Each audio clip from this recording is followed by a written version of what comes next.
रामपुर गांव में रघु और दीपक नाम के दो दोस्त रहते थे। रघु बहुत मेहनती था, मगर दीपक सुस्त था और आलस से अपने खेतों में काम करता था।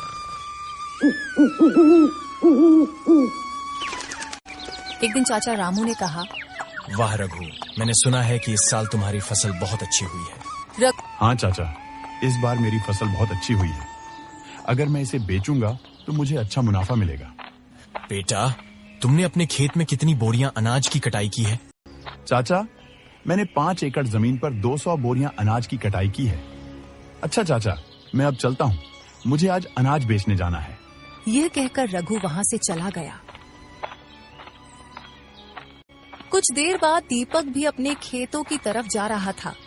चाचा ने उसे देखकर पूछा, अरे दीपक, कहाँ जा रहे हो? चाचा, मैंने सुबह ही खेत में अनाज की बोरियां भर दी थी, अब मैं उन्हें लेने जा रहा हूँ। दीपक, तुम्हारे पास भी 5 एकड़ जमीन है ना? तो इस बार तुमने अपने खेत में कितनी बोरियां अनाज की कटाई की है? हाँ चाचा, मेरे पास भी 5 एकड़ जमीन है और इस बार मैंने 1 एकड़ जमीन से 20 बोरियां अनाज की कटाई की है। इस हिसाब से मैंने 5 एकड़ जमीन से 100 बोरियां अनाज की कटाई की है। अरे दीपक, तुमने अपने खेत में सिर्फ 100 बोरियां अनाज क्यों काटी? क्या तुम्हें मालूम है कि तुम्हारे दोस्त रघु के पास भी 5 एकड़ जमीन है और उसने अपनी जमीन पर 200 बोरियां अनाज की कटाई की है, जबकि तुम दोनों के खेत एक ही इलाके में? यह सुनकर दीपक हैरान रह गया।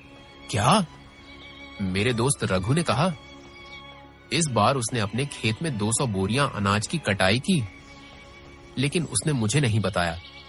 अच्छा चाचा, मैं अब चलता हूँ।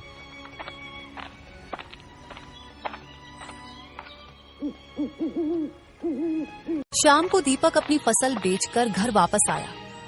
घर पहुंचने के बाद उसने अपनी बीवी को अनाज के बारे में सब कुछ बताया। उसकी बीवी ने कहा, मैं जानती हूँ कि तुम्हारी फसल क्यों कम हुई है, क्योंकि तुम अपने दोस्त की तरह मेहनत नहीं करते, इसीलिए तुम्हारी उत्पादन कम हुई है। जब तुम्हारा दिल करता है तभी खेत में जाते हो, और अगर ऐसा ही रहा तो हमारा गुजारा कैसे होगा? इसमें मेरी क्या गलती है? मैं जो कुछ कर सकता हूँ वही करता हूँ। अब तुम ही बताओ, और क्या करूँ? आज तुम अपनी जमीन बेचकर रघु के खेत के पास वाली जमीन खरीद लो।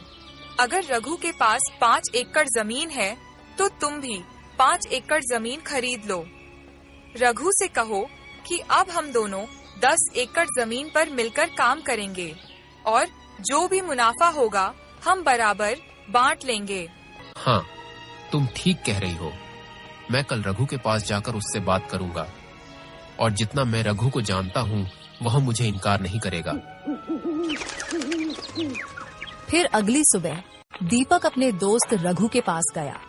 कैसे हो रघु? दीपक, मैं ठीक हूँ। तुम बताओ, सुबह सुबह यहाँ कैसे आना हुआ?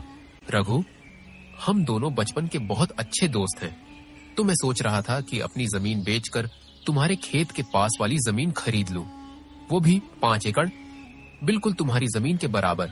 हाँ भाई दीपक, खरीद लो, ये तो बहुत अच्छी बात है।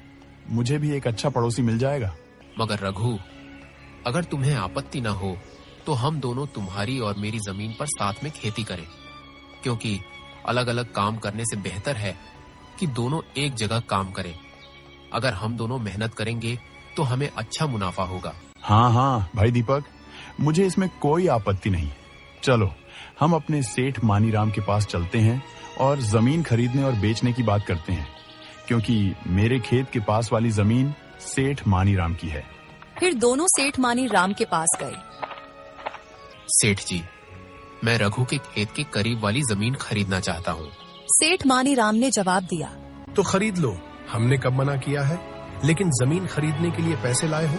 दीपक ने कहा, दरअसल सेठ जी, बात यह है कि मैं अपनी 5 एकड़ जमीन बेचकर रघु के करीब वाली 5 एकड़ जमीन खरीदना चाहता हूँ। सेठ मानीराम ने जवाब दिया, तो खरीद लो, मुझे कोई समस्या नहीं, लेकिन बदले में मुझे तुम्हारी जमीन के साथ 5,000 रुपए भी दो। दीपक हैरान होकर बोला, मगर सेठ जी, मेरी जमीन भी 5 एकड़ है और आपकी जमीन भी 5 एकड़ है, तो आप मुझसे 5,000 रुपये क्यों मांग रहे हैं? सेठ मानीराम ने जवाब दिया, देखो भाई दीपक, जमीन की कीमत समय पर निर्भर होती है। अगर खरीदनी है तो 5,000 रुपए दो, वरना कोई समस्या नहीं। ठीक है सेठ जी, आप 5,000 रुपये ले लीजिए, लेकिन मुझे जमीन दे दीजिए। फिर दीपक ने सेठ मानीराम से जमीन खरीद ली। कुछ दिनों बाद रघु ने दीपक से कहा, सुनो भाई दीपक, हमें कल से खेतों की जुताई शुरू करनी होगी, तो कल सुबह खेत जाने के लिए तैयार रहना। ओह यार, खेतों की जुताई में बहुत मेहनत लगती है। हल के साथ पूरा खेत जोतना पड़ता है। मुझे इस काम से बचने के लिए कोई बहाना बनाना पड़ेगा। सुन भाई रघु, आज मेरी पत्नी के पिता का निधन हो गया है और मुझे उनके घर 12 दिन के लिए जाना होगा। अगर मैं वहां नहीं गया तो यह अच्छा नहीं लगेगा। हाँ भाई दीपक, ये बात तो सही है। वह तुम्हारे पिता जैसे ही हैं, तो तुम वहां जाओ। मैं तुम्हारे हिस्से का काम कर लूंगा, तुम बेफिक्र होकर जाओ। मुझे लगा था कि तुम इस बात पर कभी राजी नहीं होगे। तुम वाकई मेरे बहुत अच्छे दोस्त हो। मैं 12 दिन के बाद वापस आकर तुम्हारे साथ खेतों में मेहनत करूंगा। फिर कुछ दिनों के लिए दीपक अपनी बीवी के घर ससुराल चला जाता है और रघु इस बात से बहुत परेशान था। सुनो, तुम इतने परेशान क्यों हो? क्या हुआ? क्या बात है? कुछ नहीं, दीपक अपनी बीवी के साथ उसकी माँ के घर गया है और खेतों में बहुत काम है। तो परेशान मत हो, मैं उसके वापस आने तक तुम्हारे साथ खेतों का काम करवा दूंगी। अगले दिन से रघु अपनी बीवी राखी के साथ काम करने लगता है। कुछ दिनों के बाद रघु दीपक के घर आता है। सुन भाई दीपक, बारिश वाले दिन शुरू हो गए हैं, तो मैं सोच रहा हूँ हमें दोनों को बारिश के पानी के बहाव के लिए एक रास्ता बनाना चाहिए। अगर हम बारिश के पानी के लिए रास्ता बनाएंगे तो हमारे खेतों में पानी एक जगह पर जमा नहीं होगा। लेकिन भाई रघु, मुझे आज बहुत जरूरी काम है। क्या हुआ भाई दीपक? आज तुम्हें क्या जरूरी काम आ गया है? मैं तुम्हें बताना भूल गया। मुझे तुम्हारी भाभी को शहर में डॉक्टर के पास ले जाना है, क्योंकि तुम्हारी भाभी पिछले 2-3 दिनों से बहुत बीमार है। ठीक है दीपक, तुम जाओ, मैं आज तुम्हारा सारा काम संभाल लूंगा। फिर दीपक अपने दिल में सोचता है, वाह, उसने मेरी बात बहुत जल्दी मान ली। वह मेरे हिस्से का काम करने के लिए तैयार हो गया। हम दोनों मिलकर खेतों में काम करेंगे। यह ख्याल मेरे लिए बिल्कुल सही था, वरना मुझे खेतों का सारा काम अकेले ही करना पड़ता। तुम क्या सोच रहे हो भाई दीपक? यही सोच रहा हूँ। मुझे सारा काम तुम पर छोड़कर शहर जाने में बिल्कुल अच्छा नहीं लगता, लेकिन क्या करूं, मुझे जाना तो है।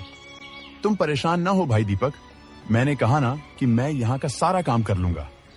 तुम बेफिक्र रहो और भाभी को डॉक्टर को चेक करवाओ। फिर दीपक अपनी बीवी के साथ शहर चला जाता है। दूसरी तरफ राघु बारिश में भीगते हुए अपने खेत में बारिश के पानी के बहाव के लिए रास्ता बनाता है। फिर रात को, सुनिए जी, मुझे लगता है जब आपके खेत में कोई काम नहीं होता तो आपका दोस्त दीपक घर पर रहता है, और जैसे ही आपके खेत में कोई काम आता है वह कोई न कोई बहाना बनाकर शहर चला जाता है। मेरा शक बिल्कुल सही है, वह जानबूझकर बहाने बनाकर शहर चला जाता है। तुम यह कहना चाहती हो कि तुम मुझे और मेरे दोस्त को लड़वा दोगी? वह मेरा बचपन का दोस्त है, वह मुझे कभी धोखा नहीं दे सकता। आप मेरी बात कभी नहीं मानते, है ना? आप देखिएगा, कुछ दिनों में सच्चाई मालूम हो जाएगी। कुछ दिनों बाद फसल तैयार हो जाती है। दीपक, चलो, आज हमें फसल काटनी है, क्योंकि मुझे आज शाम अपनी बीवी के साथ साली की शादी में जाना है, और अगर हम आज फसल नहीं काटेंगे तो कल से फसल खराब होना शुरू हो जाएगी। हाँ भाई रघु, चलो आज हम फसल काटकर बोरियां भर लेते हैं। फिर दोनों खेत में जाकर बोरियां भर लेते हैं। ठीक है दीपक, अब हमने सारी फसल के बोरे भर लिए हैं। अब शाम हो चुकी है, तो मैं साली की शादी में जाने के लिए जा रहा हूँ। तुम इन बोरों को बैलगाड़ी में भरकर घर ले जाओ। जब मैं कल आऊंगा, हम यह अनाज बाजार में बेचेंगे। परेशान ना हो भाई, जब मुझे काम था तो तुमने सारा काम अकेले किया। अब जब तुम्हें काम है तो मैं सारा काम अकेले कर लूंगा। तुम्हें इस बारे में बिल्कुल भी फिक्र करने की जरूरत नहीं। मैं ये बोरे बैलगाड़ी में भरकर घर ले जाऊंगा। फिर दीपक सारी फसल बैलगाड़ी में भरकर घर ले आता है। आपने सारी फसल यहाँ क्यों लाई? आपने उन्हें बाजार में क्यों नहीं बेचा? भाई रघु अपनी साली की शादी में गया है, और वह कल सुबह तक वापस आ जाएगा। जब वह आ जाएगा, हम ये बोरे बाजार में बेचने जाएंगे। खुशी की बात है कि आप ये सारे बोरे यहाँ ले आए हैं। मेरे दिमाग में एक आइडिया आया है। क्या ख्याल है? बताओ। यह फसल यहाँ लाना क्यों सही है? देखिए, आपका दोस्त कल सुबह तक वापस आने वाला है और इस दौरान अगर हम ये सारे बोरे अपने घर के पीछे वाले कमरे में रख लें तो सारी फसल का पैसा हमारे पास आएगा। हाँ, तुम बिल्कुल सही हो। लेकिन हम रघु से क्या कहेंगे कि यह सारी फसल कहाँ गई? चिंता मत करो। जब आपका दोस्त कल सुबह फसल लेने आएगा तो कहना कि सारी फसल घर के बाहर रखी थी और पता नहीं कौन उसे चुरा कर ले गया। बस यही कहना है। आपका दोस्त इस पर क्या करेगा? वह कुछ नहीं कहेगा। तुम कितनी होशियार हो। मैं तो बस खेतों में काम करने से बच रहा था और तुमने सारी फसल ले ली। वाह मेरी जान, तुम इस काम में बिल्कुल भी देर नहीं करती। हम सारी बोरियों को बैलगाड़ी से उतार कर घर के बाहर रख देते हैं ताकि गांव वाले भी देखें कि हमने बोरियों को घर के बाहर रखा है। फिर रात को हम दोनों बोरियों को छिपाएंगे। फिर रात को पति और पत्नी दोनों सारी बोरियों को घर के पीछे वाले कमरे में छिपाते हैं। फिर अगले दिन रघु दीपक के घर आता है। अरे भाई दीपक, तुमने सारी बोरियों को कहाँ रखा है? आओ, आज इन बोरियों को मार्केट में बेचते हैं। हाँ भाई रघु, चलो चलते हैं। फिर दोनों घर से बाहर निकलते हैं। बोरे कहाँ हैं? अरे भाई दीपक, तुम क्या कह रहे हो? सारे बोरे कहाँ हैं? अरे खुदा की कसम, मैंने सारे बोरे यहाँ रखे थे। मुझे नहीं पता, मैंने कल रात सारे बोरे यहाँ रखे थे। मैंने सोचा था कि हम सारे बोरे यहाँ से उठाकर मार्केट में बेचने ले जाएंगे, लेकिन अब क्या करेंगे? सारे बोरे चोरी हो गए हैं। क्या हमारी सारी फसल के बोरे चोरी हो गए हैं? हाँ, यह चोरों का काम है, वरना कौन यहाँ रखे हुए बोरे ले जाएगा? भाई दीपक, तुमने क्या किया? तुमने 6 महीने की मेहनत चोरों के हवाले कर दी। मुझे तुमसे यह उम्मीद नहीं थी। अरे भाई रघु, तुम क्या कह रहे हो? तुम ऐसे कह रहे हो जैसे वह फसल सिर्फ तुम्हारी थी और मैंने जानबूझकर वो बोरे चोरों के हवाले किए। मेरा भी उस फसल में एक हिस्सा था। मैंने भी नुकसान उठाया है। हाँ, ये बिल्कुल सही है। चोरों ने हम दोनों का हिस्सा छीन लिया। हम दोनों को बहुत बड़ा नुकसान हुआ है। ठीक है, अब मैं अपने घर चलता हूँ। ये कहकर रघु अपने घर चला जाता है और चुपचाप घर बैठ जाता है। क्या हुआ? आप इतने उदास क्यों लग रहे हैं? क्या बताऊं तुम्हें? फिर रघु अपनी पत्नी को सारी बात बताता है। अरे कोई बात नहीं, आप परेशान न हो। खेतों में काम करने का समय अभी बाकी है। तब तक आप अपने घर के आंगन में सब्जियां बेचनी शुरू कर दें। हाँ, तुम बिल्कुल सही कह रही हो। मैं तो ऐसा ही करूंगा। अगर मैं घर बैठूंगा तो पैसे कहाँ से आएंगे? फिर रघु अपने घर के आंगन में सब्जियां उगाने के लिए खुदाई शुरू करता है। खुदाई करते हुए वह एक बर्तन देखता है। ओह, यह एक बर्तन है जो सोने और चांदी से भरा हुआ है। यह मेरी खुशकिस्मती है। अगर मेरी फसल चोरी न हुई होती तो मैं कभी यहाँ सब्जियां न लगाता, न ही जमीन में खुदाई करता। अगर मैं इस बर्तन में से एक सोने का सिक्का भी बेचूं तो मुझे उतने पैसे मिलेंगे जितने मेरी फसल की कीमत थी। फिर रघु अंदर जाकर सारी बात अपनी बीवी को बताता है। यह सब खुदा की करम नवाजी है, क्योंकि आप बहुत मेहनती व्यक्ति हैं। आप हमेशा अपनी मेहनत का फल पाते हैं।